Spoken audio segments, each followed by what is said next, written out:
พ่อแม่พี่น้อง FC ของเขาผู้บันเทิงและทอมข่าวเงาข่าวแต่วันข่าวคือตอนผู้ลองนั้นนะคะเนาะวันมาได้ก็แม่นมาในวันที่20เดือนที่7 2026นั่นนะคะเนาะแม่นอยู่ในวันจันทร์นะคะเนาะข่าวใจวันช่วงข่าวคือตอนกูลองมาได้ก็เอาหัวข้อข่าวเงาเกี่ยวกับเรื่องเงาร้ายนอกเมืองที่ต่างวันต่างเมืองและที่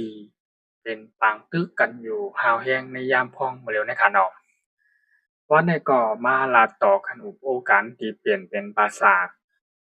ความไทยเฮาเนาะลาโต้ไต่เป็นผ่าปันพ่อแม่พี่น้องเขาในเมืองไต้ปลดเปิ้นกูก็กูกุนกูเจ้ากูตนกูป้าพอไหลถ่อมขาวเงาข่าวจะวันข่าวคือตอนกูร้องนั่นแต่ไรหาข่าวเงาใหม่ๆมาอัปเดตในลงปันใหม่ๆนะคะเนาะเป็นข่าวปันใหม่ๆนะคะเนาะให้พอไหลถ่อมได้ยินพูดจังแรงป้องถึงกันนั่นนะคะเนาะวันมาได้ก็มีหัวข้อข่าวเกี่ยวกับเรื่องรองทางอเมริกันแทงคณะไปเย้าอเมริกันในไรมีการใช้เฮอบินแทงนะคะเนาะเฮอบินเนี่ยไรเอามาหนีเมื่อป่นมาก็ป่นมาเมื่อวันที่18ยังก็19ป่นมาในค่ะเนาะอเมริกาในไรมีการมาเปียหนีโดยลองเฮอร์วิน F-35A นั่นนะคะเนาะกำได้ไล่เปียหนีให้ป้อไล่หันในฮู้ว่าให้ไล่พังถึงส่งข้อความถึงตั้งฐานทัพเมืองอิหร่านนั่นเสียมกากำได้ไล่เอาเฮอร์วินในกำได้ไล่เอาเฮอร์วินอันตาดีกาปล่อยหมากอำนั้นก็อันตาติกาวางไข่ใส่นั่นนะคะเนาะอเมริกาในไล่มีการวางแผนแลยิงอัน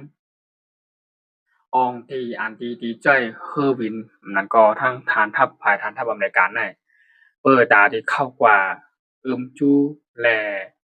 เตรียมการไว้แลตาที่ปล่อยหมากลงตาที่เฮ็ดให้เป็ดเลยลองเนือร้อยในการเนาะลอยลงในการเนาะลอยลงนั่นก็ห้องว่าพี่แคทในการเนาะทางตอนตั้งอยู่ด้านภายใต้ของเมืองอิหร่านนะคะลอยหวยในในการเนาะกำไทยห้องว่าภูเขานะคะเนาะลอยหวยในเป็นร้อยตีอันฐานทัพอิหร่านนั่นก็ภายตั้งกองทัพเอ็นแห่งอิหร่านนั่นไล่มีการวางและล้อมรั้วไว้อย่างดีค่ะเนาะล้อมรั้วนั่นก็หมายความว่าไล่ใจอันเป็นเพิ่นฮ้องว่าถอกปูนถอกทรายเฮ็ดรั้วหนาไว้เปิดตาที่ไล่หมากนั่นก็เพราะว่ามีผู้เข็มเพราะว่านั่นก็อเมริกันเขาเลยปล่อยหมากลงกว่านั้นนะคือปกติถึงในพื้นที่ต่างๆนั่นที่อิหร่านในไล่มีการอาบเจกว่าเฮ็ดวงนิวเคลียร์ไว้อยู่ตั้งใต้หลวยในขณะขอบบันไดเสียแลก่อนอันตั้งที่อิหร่านได้ดีมาเฮ็ดมันก็ดีมาขุดหลอยลงในเข้ากว่าลึกนั่นค่ะนะ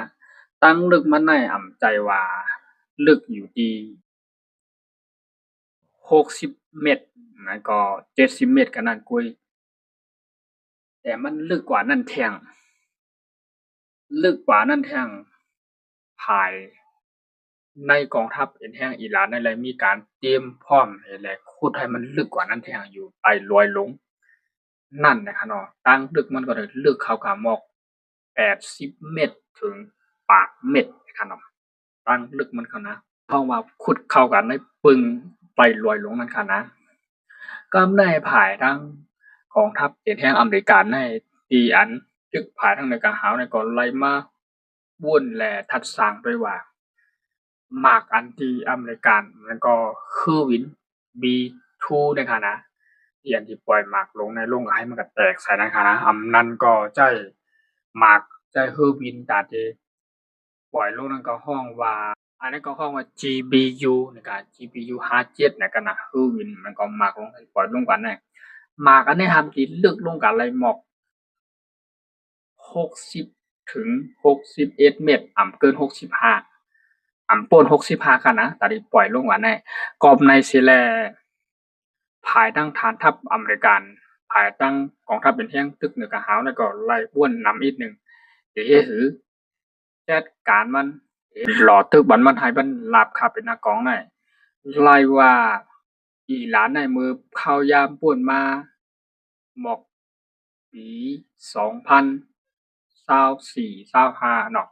23-24-25เข้ามาในปี2026ในกันไปภายในเข้าตั้งที่ป่วนมา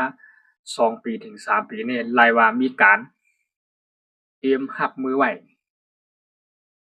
เอ็นแห้งกองทัพอิหร่านในเมื่ออิหร่านในก็เขาฮู้อยู่ว่าอเมริกันเนี่ยเป็นผู้เข็มเขา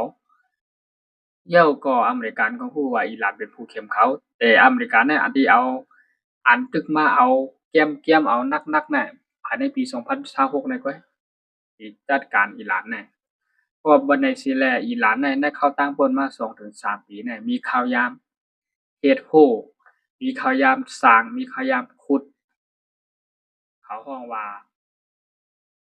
สร้างไปทางก็เจือกเส้นใหญ่มันค่ะเนาะเจือกเส้นใหญ่มันน่ะมันสิหลุดอะมันสิก้อยสิขาดอะด้านปัดขาดได้กันเนาะอิหร่านเนี่ย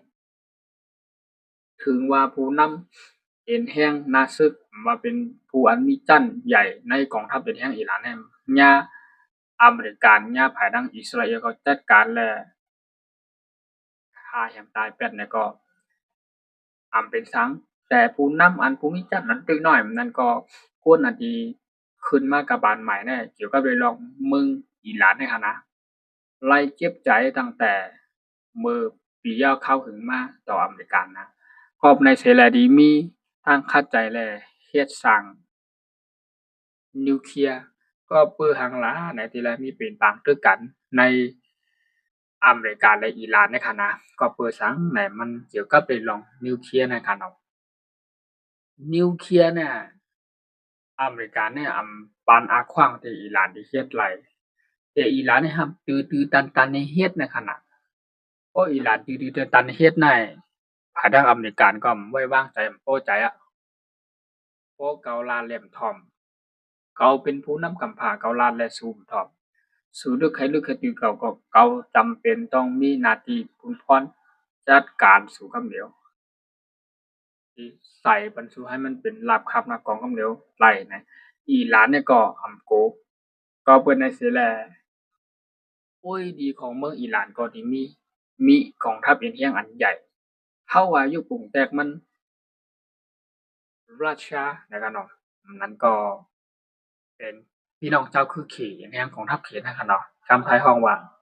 กองทัพจีนนั้นก็ภาษากวางอังกฤษก็ฮ้องว่า China นะครับเนาะแล้วว่าเป็นกองทัพเอ็นแรงอันใหญ่เหมือนกันเปิดตาที่จัดการและเป็นเอ็นแรงเข้ามาเปิดตาที่มีเอ็นมีแรงมีเปิ้นฮ้องว่ามีหลากหนักกูมิวตาที่รอตึกอเมริกันเนี่ยอิหร่านมันก็มีการวางแผนไว้บ้วนไว้อันต่างแล้วกอบในสิแลภายนางเอ็นแรงกองทัพจีนเนี่ยมาเปลี่ยนนี่และมาปองแรงถึงว่าจ่วยเหลือเต้ๆเนี่ยปันข่าวออกอาจสิจั่งเป็นกว่าไรนั้นก็ภายทางรัสเซียเนี่ยก็ได้มีการจ่วยเข้ามาแต่ว่าปันออกข่าวออกงามปันปืนเผาอาจสิเป็นกว่าไรนะคะนะเกี่ยวกับเรื่องทางเมืองรัสเซียและเมืองกองทัพเอ็นแรงจีนเนี่ยเป็นอุ้ยดีของเมือง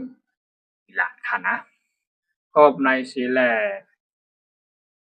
อเมริกาในบ่ขยอมบ่ขยอมจึงคือหลาในมันเกี่ยวกับเรื่องนิวเคลียร์นะคะนะอิหร่านเนี่ยก็เลยว่าเป็นตัวอันคัดสรรให้เราแรงเหมือนกันยอมไผการลาเนี่ยมันถึงแก้มค่ะเนาะกำใจเขามันถึงแก้มบ่เป็นการลาแน่ครอบในสิแลวางเตียงตึกกันมาปียาวคราวหึงนั้นก็ภายทางอิสราเอลและอิหร่านเนี่ยถ้าแล้วเนี่ยยุบลงไปอีกหนึ่งทั้งสองฝ่ายสองตั้งกำในภายในมันลุกตั้งฝ่ายอเมริกันในอิหร่านนะก็ได้อันที่มีการภายทางอเมริกันและกองทัพ นเฮาว่าเซ็นคอมนั่นนะคะเนาะไล่มีการปืนเผานั่นก็ไล่ลัดส่งลิงก์ส่งข้อความถึงเมืองอิสราเอล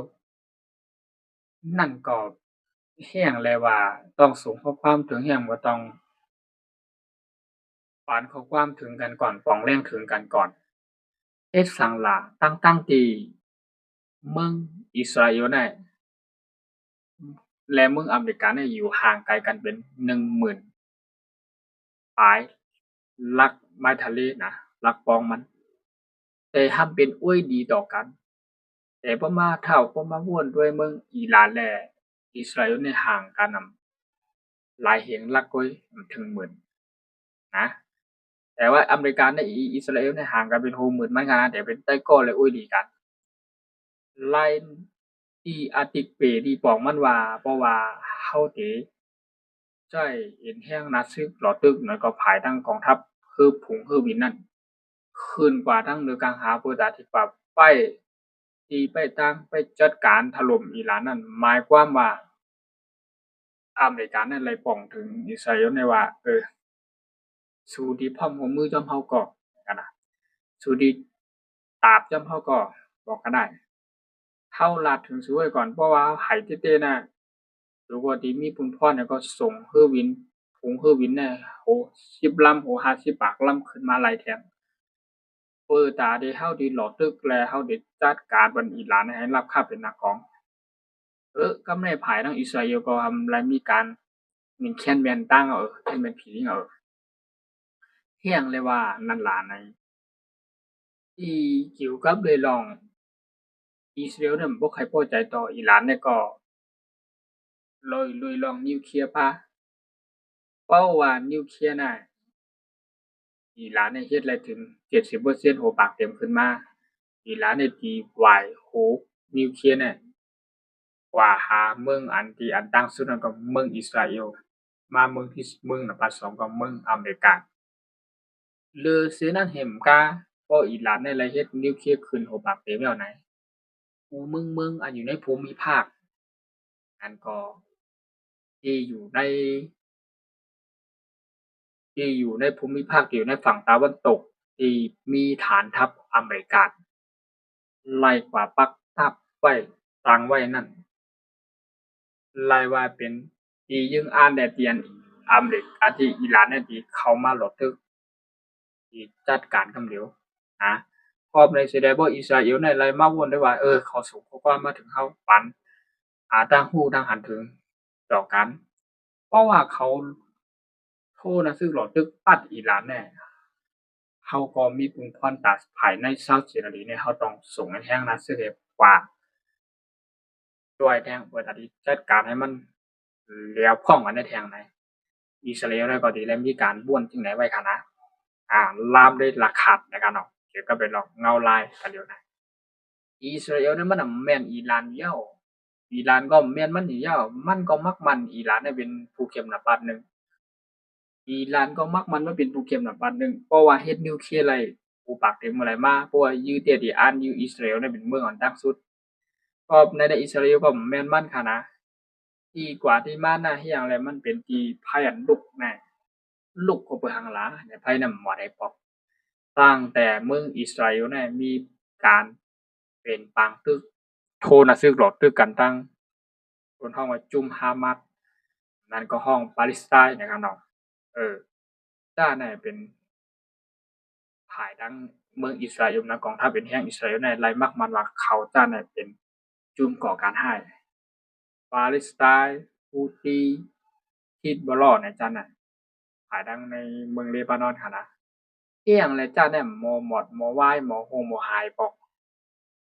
ก๋อยแล้วก๋อยแทงเอ็นแทงแล้วปักก็ปัดแทงหมามุจินยามในชุมเอาชุมแทงตึกมีแฮงตึกมีหมามุจินยามมาแทงไหนครอบในสิแลอุ้ยดีอันลงอันใหญ่มันเต้ๆอันอยู่ตั้งหลังและสมหมามุจินยามปานนั้นอิหร่านครอบในสิแลอิสราเอลเนี่ยก็บ่แม่นอิหร่าน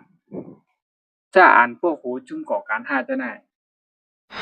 จุ่มโจรจ้าน่ะมันเป็นจุ่มของเมืองอิหร่านกาลาจานพวกโหนั่น รอบในอิสราเอลเนี่ยไล่มักมันว่าภายในแลนดินโค กูตีกูตั้งเดียนจับเมืองอิสราเอลในโป้ขึ้นจีว่าเป็นกาลาแต่ในอยู่เป็นผู้ก่อการท้ายมดมันก็มีอิหร่านในอยู่ด้านหลังไปส่งมามุจินยามจอยปันมันเหมือนจึงนะครับผมแตกมันก็นอภายในอิสราเอลที่หลายตัวว่าจึงนั้นกำได้อเมริกาได้ไล่จ้อยเฮอร์วินตึกหลายลำนั้นก็ส่งเฮอร์วินขึ้นการบริการเติมเชื้อเพลิงบนนั้นเติมน้ำมันเติมเมียงไว้บนห้องว่าเต็มพร้อมไว้ขนาดเนาะเต็มตาที่หับมือนึงขนาดเนาะเพราะว่าภายในตั้งนานในวัน2-3วันตั้งนานในขณะอเมริกันในก็ไล่มีการเตรียมพร้อมห่มเตรียมหลักหนักกลุ่มเดียวเตรียมให้มันนำกว่ามือป่นมาในขณะ1-2วันน่ะเพื่อที่จัดการในหลอดตึกอิหร่านในให้เต็มที่ให้หมักมือที่ย่ำพวกไรขาดไรหายพวกหายที่ก็ยกให้มันเดี๋ยวฟ้องนั่นค่ะนะกระทั่งอเมริกาดีวนยิ่งไหนก็ในสีแรงเงาลายเกี่ยวกับอเมริกาในอิหร่านในไรว่าเป็นอันปีน้องกูเจ้าคือเป็นแห้งกดของทัพกูเมืองนั่นแหละปักตาไปด้วยอยู่เพราะว่ามันเกิดเพราะว่ามันเป็นโดยลองสงครามปอกกันที่สามารถมันก็ตึกกันนำย่อมไหว้หาเพียงในอิสราเอลเนี่ยก็อาจสิได้มาเสริมทัพเอ็นแห่งเขาอาแทงก็ในสิแลเพราะว่าอะไรอิสราเอลเนี่ยแล้วอเมริกาเนี่ยแล้วมาคมมือกันอย่างคำหนึ่งปัดอิหร่านแน่ภายดังอิหร่านก็ดีมีจุ่มอุยลีนห้องว่าฮูตีที่อันมีฐานทัพปักอยู่ในเยเมนในขันเยเมนในขณะตอนเลียวในโอ้ยดีของเมืองอิหร่านเนี่ยก็ฮูตีเนาะฮิตบอลลอดเลบานอนจะในกว่าเข้ากว่ากำได้ภายดังฮูตีน่ะไปถ่อมความจี้สั่งที่อันผู้นำเหตุแห่งนักศึกอันใหญ่ๆในกัมพาในคณะนั่นก็ภายดังอิหร่านนั่นอันใหญ่ที่สุดในกัมพากองทัพเป็นแห่งมหาอำนาจอันประสองเมืองอิหร่านนั่นเพราะว่าไล่สั่งการถึงกว่าที่เมืองฮูตีบัดจัดการในปีกแบบช่องแคบทะเลฮอร์มุซในทะเลแดงแต่เขาว่านั่นนะเพราะว่ามันเป็นคือที่อันต่างอุ่นกล้าขายในกัมพาเนี่ยนำเป็นน้ำปัดหนึ่งอันเรียนกว่าดังน้ำทะเลแดงในคณะเพราะว่าฮูตีในเลยสั่งปิดเป็ดหมดไหนหมายความว่าอีหลานน่ะก็ตีวนว่ากูเมืองน่ะมีพรจ้าลงมาทับขามหมดให้หมายความว่าพี่น้องกูเจ้าคืออันผู้จอมหันจอมอันตาลำแรงอยู่ในคณะอันนั้นใจตาหารนั่นอันเป็นคนธรรมดานั่นให้เขาวนว่าอเมริกาน่ะปล้นนี้ปล้นแลนน่ะไหนเที่ยงเลยว่าปิดช่องแคบทะเลฮอร์มุซ8กำปิด8ช่องทะเลแดงจังได๋การค้าการขายก็เฮ็ดให้หยุดกว่าในให้คนกูเมืองเนี่ยอาจสิด้วยว่าอเมริกาแน่เฮ็ดก็เป็นคือบ่มได้เรียนคือบ่มได้กว่าในหมายความว่าการตึกและการส่วนเราว่าการตึกกำไทยของเรากลยุทธ์ในการรบนะการตึกและการโทรนักศึกการป้ายวนทัดสางในนักศึกของเมืองอิหร่านนี่ไรว่าเกียและแข็งแกร่งเอาตีอันยำมันในกำพาในตีอันจานเจียในมาลัดมาเอามาขู่ในขณะเหมือนจึงว่าสายเคเบิลนำทะเลอันเลียนผ่านอันอยู่ดังในน้ำบางหลายจากเมืองอิหร่านเฮอำนั้นก็กองทัพเป็นแห่งอิหร่านในอันได้ใช้อาวุธหนักๆอันมันอันห้องว่าอันความเร็วอันไวนั่นหนังหืออเมริกาในบ่ได้จ่ายให้มันเสี่ยงกว่านำกวยกว่านำนั่นไหนภายทางอิหร่านนั่นก็ได้มีการวางแผนไว้เพราะว่าภายทางอเมริกาน้ำนั้นก็อิสราเอลมาร่วมมือกันกำนันรอตึกแบบไหนเพราะว่ามักผู้จีนยามหลักๆของต่างคงมีภัยตึกหนึ่งนะฮะมันโอนลงคลองยุบลงคลองไหนเอาละกำในอิหร่านเนี่ยมันมาปล่อยโตลงแล้วก็น่ะมาปล่อยเองเฮียงมันมีการของหมากกันอยู่ในใต้ลิ้นน่ะใต้ลิ้นหรือใต้รอยดินอเมริกาเนี่ยที่ใจเฮอร์วิน B2 และเฮอร์วิน GBU57 น่ะ2ตัวน่ะที่ปล่อยเขาลงในบนห้องหมากแตกบังเกอร์น่ะหมากแตกบังเกอร์นั้นก็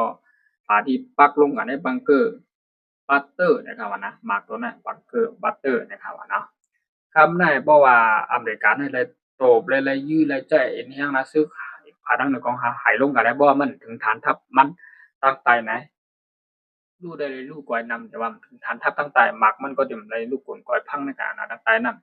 ตั้งใจ100ได้ตั้งใจดินเนาะอันขุดเข้ากาตั้งลึก80ถึงหูปากเม็ดนั่น มันสิขุดกว่าตั้งหลายดำฮู้มันสิขุดมันจึงฮู้ตอนฮู้ไม่สร้างดำฮู้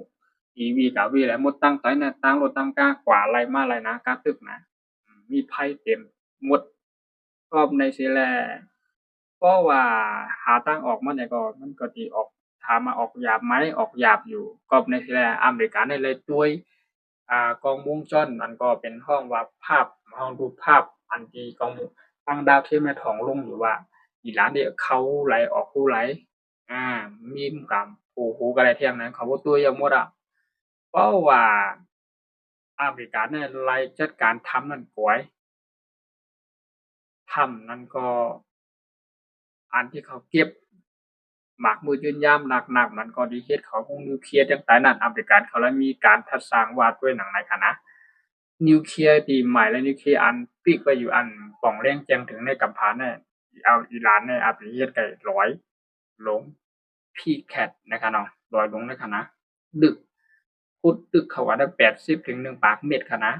แต่หมากอันอเมริกาที่เอามาปล่อยเนี่ย EBU57 มันก็ B2 อ่าจ้าในเป็นเฮอร์วินอันจ้าที่สุดในกัมพูชาเนี่ยที่เขามาปล่อยเนี่ย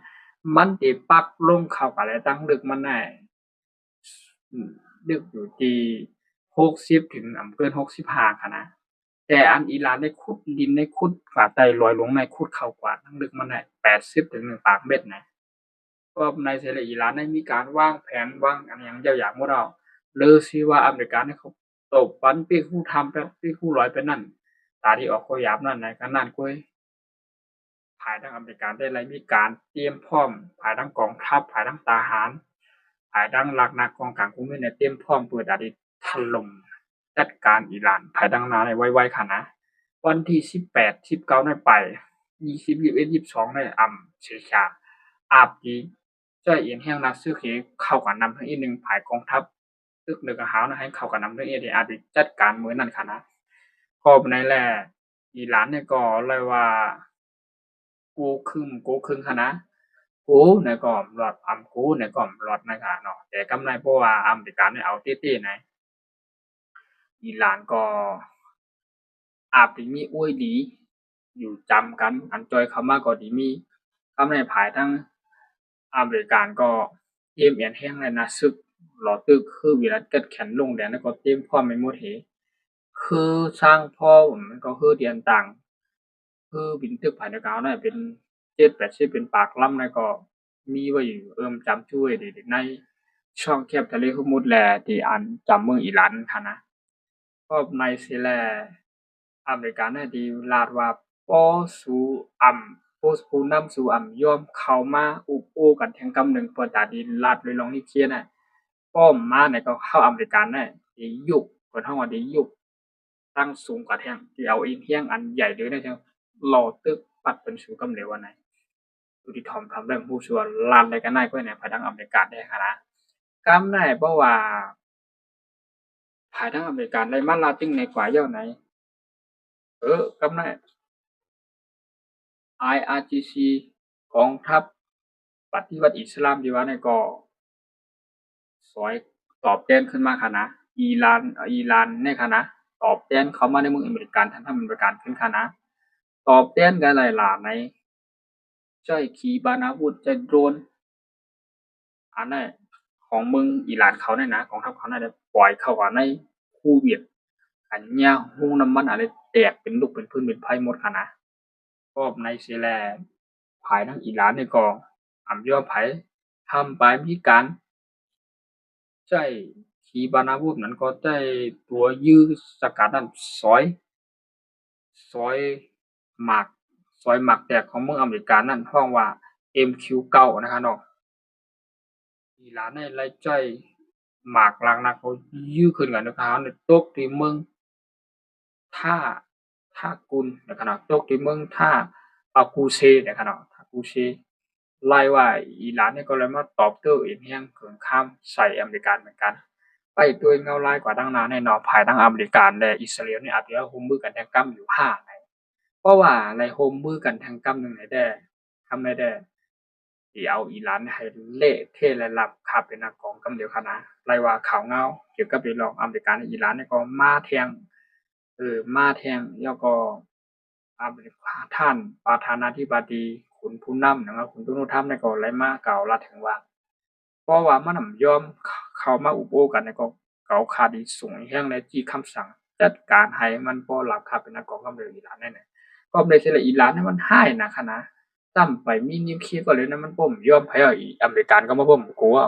ในกำผาในกูเมืองในคำบ่ฮัตตาเจ้าอเมริกันนะมีเจอิหร่านในกันนะกะต้าเจ้าอเมริกัน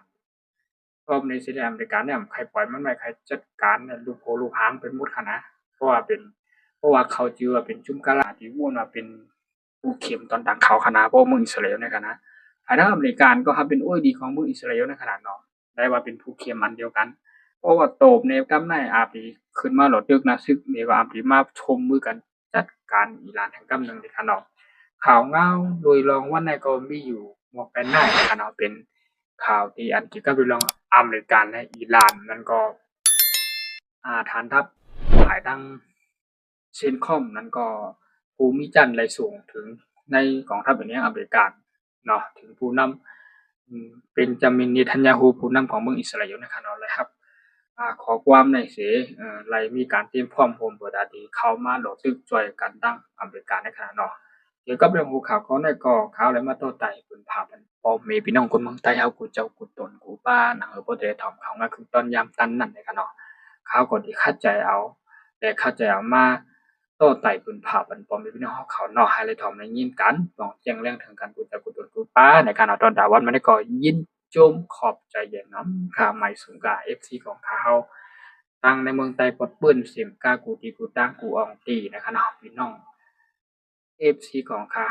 กูเจ้ากูตนกูป้านั่นแหละที่เขามาเป็นแห้งอกแห้งใจเขาในช่วงเขากูตนกูร้องนั่นเนี่ยเขาก็ยินจมขอบใจและใหม่สูงก็ค่ะเนาะใหม่สูงนะ